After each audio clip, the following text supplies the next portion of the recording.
સરકારે ખેડૂતો માટે રાહત પેકેજની જાહેરાત કરતા જ ખેડૂતોમાં તો નારાજગી જોવા મળે છે, પણ ભાજપમાં પણ ભડકો થયો હોય તેવો ઘાટ સર્જાયો છે। રાહત પેકેજની જાહેરાત બાદ અમરેલીમાં ભાજપના નેતાએ રાજીનામું ધરી દીધું છે અને ખેડૂતોની મસ્કરી થઈ હોય તેવા આરોપ લગાવ્યા છે। શું છે સમગ્ર મામલો, વિગતે વાત કરીએ આ વિડીયોમાં। વૈષ્ણવજન તો તેને કહીએ જે પીડ પરાઈ જાનાને રે। નમસ્કાર, નવજીવન ન્યૂઝમાં આપનું સ્વાગત છે। હું છું જયંત દાફડા। સરકારે રાહત પેકેજ જાહેર કરતા ખેડૂત તો નારાજ થયા છે, સાથે જ વિપક્ષ પણ સરકાર પર સતત પ્રહાર કરી રહી છે, ખેડૂતો માટે આંદોલન કરી રહ્યા છે, પરંતુ હવે ભાજપમાં જ રહેલા નેતાઓ રાહત પેકેજને લઈને નારાજ થયા હોય તેવા દ્રશ્ય સામે આવ્યા છે। અમરેલીના સાવરકુંડલાના તાલુકા ભાજપના પૂર્વ મહામંત્રીએ લેખિતમાં રાજીનામું ધરી દીધું છે, સાથે જ આ રાહત પેકેજથી ખેડૂતોની મસ્કરી થઈ હોવાનું તેમણે આરોપ લગાવ્યો છે। પહેલા તો સાંભળી લો પૂર્વ ભાજપના નેતાને તેમણે શું કહી રહ્યા છે આ રાહત પેકેજને લઈને। પ્રાથમિક સભ્યપદ રાજીનામું આપ્યું, સહાયની જાહેરાત બાદ તમે કથિત કરીને રાજીનામું આપ્યું, શું કહેશો? ભારતીય જનતા પાર્ટીના હું પૂર્વ મહામંત્રી, 3 માસ પહેલાં હું મહામંત્રી હતો, હાલ સક્રિય સભ્ય છું। આજે સરકારશ્રી દ્વારા જે કૃષિ સહાય પેકેજ જે જાહેર કરવામાં આવ્યું, પ્રતિ હેક્ટરે 22,000, 2 હેક્ટરની મર્યાદા એટલે 2 હેક્ટર સુધી 44,000, પણ 2 હેક્ટરથી વધારે જે લોકો જમીન ધારક છે એને શું? એને તો નાના ખેડૂતને નાની નુકસાની, મોટા ખેડૂતને મોટી નુકસાની।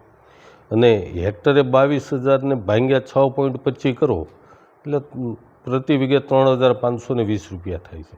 એટલે 3,520 રૂપિયા એ એક વીઘે ખેડૂતોની મગફળી જે કાઢવાનો થ્રેસરનો ખર્ચ ને મજૂરી ખર્ચ એટલે 3,520 રૂપિયા જ આવે છે। હવે સરકારશ્રી દ્વારા જે ટેકાના ભાવે ખરીદી કરે તો એમાં 1,452 રૂપિયા પ્રતિ મણ છે।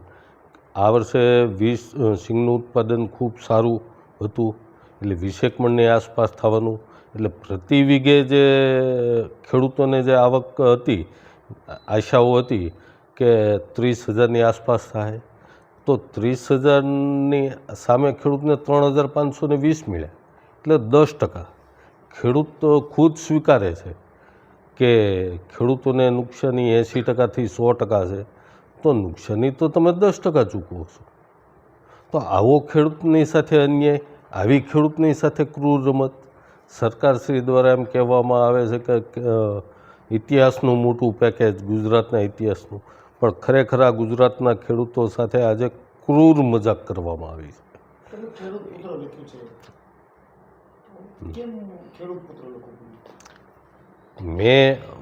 હું આજે 4 હેક્ટરનો ખાતેદાર છું। ખેડૂતના પેટ મેં જન્મ લીધો છે, ખેડૂતનો દીકરો છું, મારે તો એ જ લખવાનું હોય હું ખેડૂતનો દીકરો છું।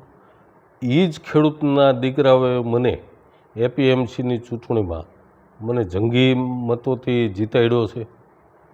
હું નેતા નથી, પણ જન્મે અને મૃત્યુ સુધી ખેડૂતનો દીકરો છું અને ખેડૂતનો દીકરો જ રહીશ।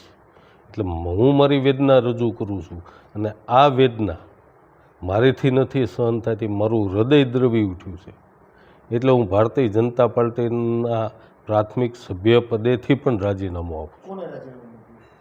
રાજીનામું આજે મેં અમારા પાર્ટીના અધ્યક્ષ, જિલ્લા ભાજપ અધ્યક્ષ અતુલભાઈ કાનાણીને વોટ્સઅપના માધ્યમથી મેં મોકલી આપ્યું છે। આવતીકાલે હું અમરેલી રૂબરૂ જઈને મારું રાજીનામું આપીશ। સરકાર દ્વારા કમોસમી વરસાદથી નુકસાનીની સહાયની જાહેરાત બાદ ભાજપમાં ભડકો થયો અને અમરેલી જિલ્લા ભાજપની પહેલી વિકેટ ઉડી ગઈ છે અને અમરેલી જિલ્લાના ભાજપ નેતાએ આ સહાય પેકેજથી નારાજ થઈને રાજીનામું ધરી દીધું હતું અને સહાય પેકેજના નામે ખેડૂતોની મસ્કરી ગણવામાં આવી અને ભાજપના નેતાએ લેખિતમાં રાજીનામું આપી દીધું। સાવરકુંડલા તાલુકા ભાજપના પૂર્વ મહામંત્રી, સાવરકુંડલા એપીએમસીના ડાયરેક્ટર અને ખડસલી સરપંચના પ્રતિનિધિ ચેતન માલાણીએ રાજીનામું આપતા ભાજપમાં ખળભળાટ મચ્યો છે। ભાજપના પ્રાથમિક સભ્ય પદેથી ભાજપ પ્રમુખ અતુલ કાનાણીને રાજીનામું મોકલી આપવામાં આવ્યું છે, જ્યારે રાજીનામા પત્રમાં અતિવૃષ્ટિમાં ભેદભાવની નીતિ અને તબાહ થયેલા ખેડૂતોની મસ્કરી સમાનનું સહાય પેકેજથી તેમણે નારાજ થઈને ચેતન માલાણીએ તેમણે પોતાની નારાજગી છે તે વ્યક્ત કરી છે અને ખેડૂત પુત્ર તરીકે નૈતિકતાના ધોરણે ચેતન માલાણીએ રાજીનામું આપ્યું હોવાનું પત્રમાં જણાવ્યું છે. આમ